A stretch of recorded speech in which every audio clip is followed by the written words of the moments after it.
BMKG umumkan bibit siklon 93S menguat, warga yang hendak liburan diimbau berhati-hati. Wakil Ketua Komisi V DPR RI Ridwan Bae merespons soal BMKG yang mengumumkan bibit siklon 93S di Samudra Hindia dan berpotensi hujan lebat mengguyur beberapa wilayah selama sepekan ke depan. Ridwan pun mengimbau warga untuk selalu waspada. Kita antisipasi dengan pikiran yang cerdas.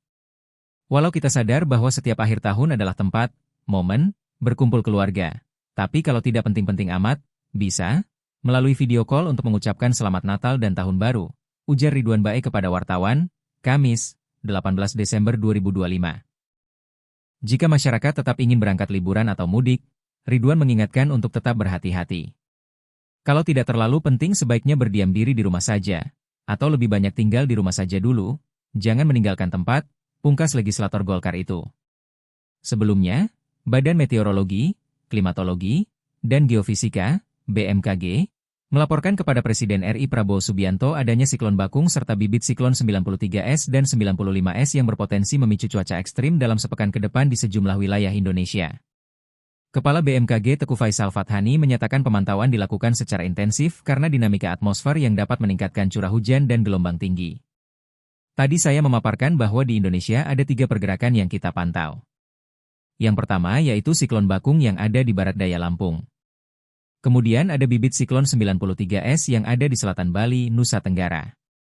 Kemudian satu lagi yang baru muncul yaitu 95S yang ada di perairan selatan Papua, kata Teguh Faisal saat ditemui usai bertemu Presiden Prabowo di Istana Negara, Jakarta, Senin, 15 Desember 2025, malam.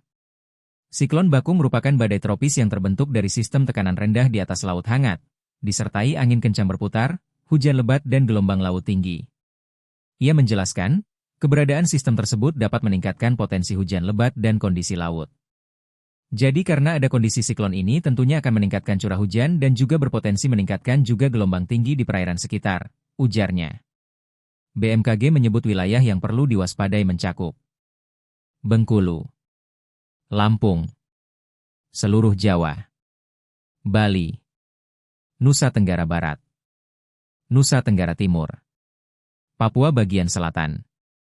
Teguh Faisal menambahkan, BMKG melakukan koordinasi rutin dengan negara-negara sekitar dalam pemantauan siklon. Nanti kita pantau terus karena tiap 6 jam kita berkoordinasi terus dengan negara-negara sekitar yang juga memantau. Karena kita sama-sama anggota WFO sehingga penanganan siklon ini tidak lokal, tapi dia secara regional, bahkan secara internasional, katanya.